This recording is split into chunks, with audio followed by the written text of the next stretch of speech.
License, registration, or just some good excuses, old man?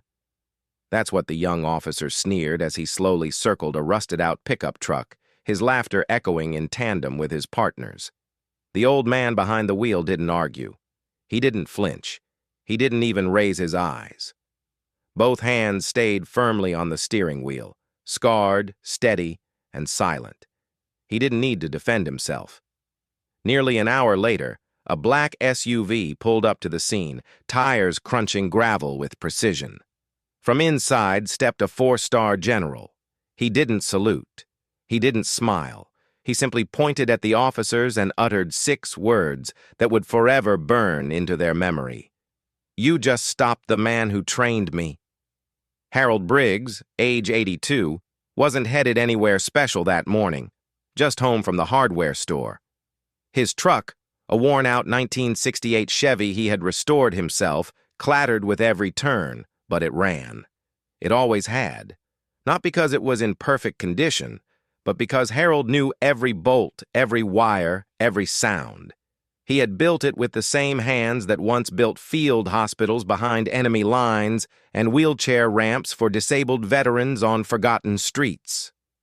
That morning, he wore his usual faded flannel jeans and a cap that had seen better years. Its worn embroidery simply read, U.S. Army Special Forces. Few ever noticed Harold, and that's the way he liked it. He'd just picked up some lumber and screws, supplies for a neighbor's wheelchair ramp, no charge. That was Harold's way. Quiet service, no fanfare, no expectation. A mile from home, red and blue lights flared in his rearview mirror. He pulled over without hesitation. 2 officers stepped out, young, confident, and already amused. One tapped the hood. "No plates, no tags," he said. "Probably stolen," the other chuckled. "What do you think, old man?" Harold replied softly, "It's mine." Since 1968, got ID? He handed it over. "Retired, huh?" "Yeah, sure," one scoffed. "Sit tight." They pulled him from the vehicle. One laughed. "You sure you're not hauling moonshine in that thing?" Harold said nothing. They circled his truck again, running fingers over its rusted dents and chipped paint. They saw disrepair, but Harold saw history. Afghanistan, 1978. Colombia, 1983. Shadows of places that never officially existed on a deployment roster. "Step over here, sir," one said, with mock respect. Harold moved slowly, deliberately, not because of age but from years of training. You didn't resist, you didn't escalate, not unless absolutely necessary. "What's in the back?" the taller officer asked. "Wheelchair ramp materials," Harold answered. "For Mrs. Clancy. She lives down the street." "Sure they are." They laughed again, exchanging glances. Harold's hands were calloused, not just from carpentry, but from years of service. They'd built hospitals in war zones, shelters after floods, and more than a dozen ramps for fellow veterans who couldn't reach their own front doors. They made him empty his pockets. Keys, a thin wallet, an old photo, and a worn notebook. "What's this? Some kind of code?" the officer asked, flipping through it. Harold answered softly, "Names of men I served with." Some names had stars beside them, others were crossed out, lives lost, promises remembered. The officer tossed it back without care. "Well," he muttered, "your truck's not road legal, that's for sure." Harold caught the notebook gently, tucking it back into his pocket like scripture. He didn't correct them, didn't mention the historical vehicle exemption filed with their own department. He just waited. They made him sit on the curb. Phones came out. People passed by, filming, whispering. "He's being uncooperative," one officer said. "Might be a risk," added the other. They radioed in. Possible stolen vehicle, elderly male, uncooperative. Harold said nothing. In his pocket sat a folded retirement letter from the Army Chief of Staff. In his glove box, a Bronze Star certificate and a photo of the unit he once commanded. "Protocol," they said. "You understand, don't you, sir?" He didn't answer. After 30 minutes, one officer muttered, "Bet this guy thinks he's Rambo." A teenager walking by laughed and took a selfie. Caption, "Grandpa's in trouble." Uploaded, shared, forgotten. "Should we check his meds?" one officer joked. "Maybe he's forgotten who he is." They mistook his silence for confusion. But Harold had once endured 72 hours in jungle mud waiting for an extraction team. He had been interrogated by real professionals, men who could break you with words alone. These two, they didn't scare him. At the nearby gas station, clerk Mike Henderson watched from a distance. A former soldier himself, he immediately recognized Harold. He made a quiet call. "General Phillips? Sir, you're not going to believe who the local PD's got sitting on a curb right now." At minute 59, the wind shifted. A black SUV turned the corner. Tinted windows, government plates, it rolled to a stop with intent. Both officers straightened. The rear door opened, and out stepped a tall man in full-dress uniform, 4 stars on his collar. "Which of you stopped this man?" the general asked. Harold sat, unmoved, shadow barely offering him relief in the midday heat. The officers had retreated under a nearby tree, their cruiser running AC at intervals. A small crowd had gathered. People whispered. Some thought he was just another lost senior citizen. Few noticed how still he sat, how focused his breathing remained. The signs were all there, for those who knew. "Think we should call social services?" one officer had asked earlier. "Nah, he's probably got family somewhere. Once we verify, we'll figure it out." Harold's thoughts drifted. He remembered dusty roads in Vietnam, checkpoints manned by scared young men with rifles. There, the difference between life and death was often as simple as respect. A woman stepped forward. "That's Harold Briggs.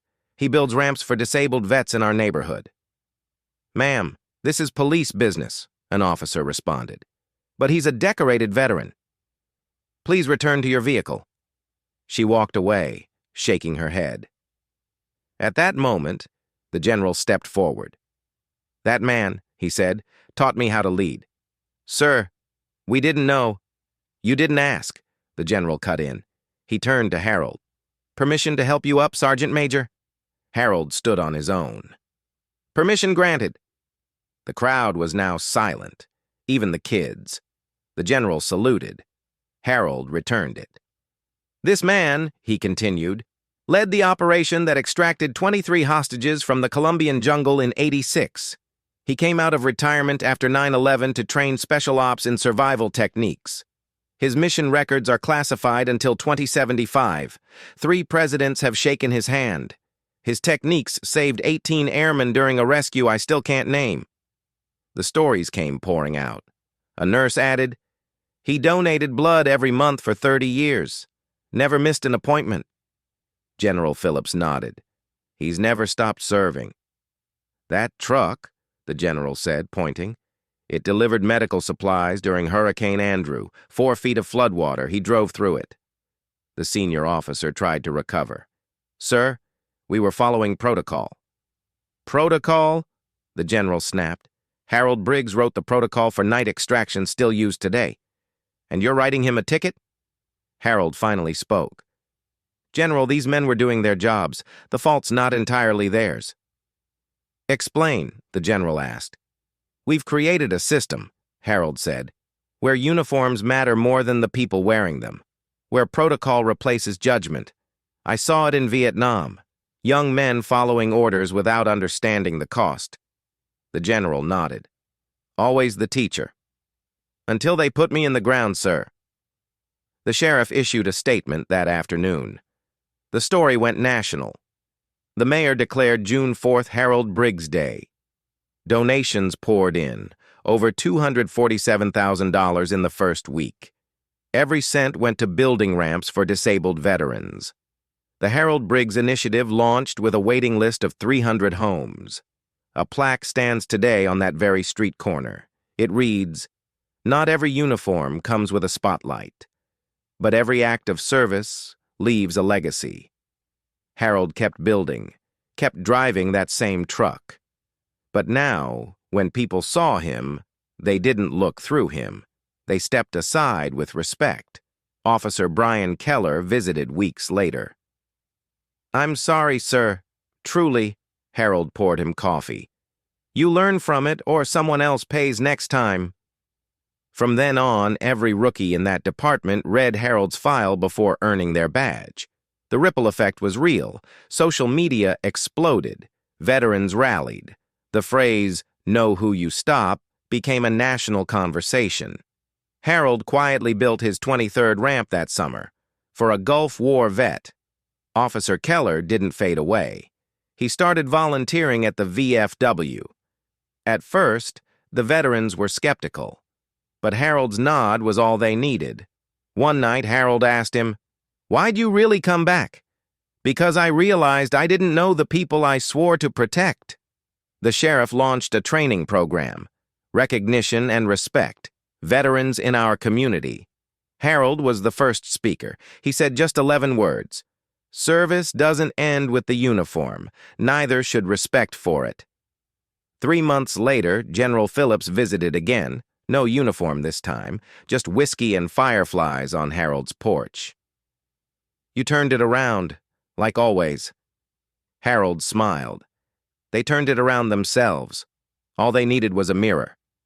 Today, that old Chevy still rattles down Main Street, still carries tools. Sometimes, it carries a flag-draped coffin for a veteran who has no one left. And when it passes, the police don't stop it. They salute it. And at the police academy, every recruit receives a laminated card. It reads, "You never know who you're stopping." If you believe true honor doesn't rust, subscribe to Ironheart Stories.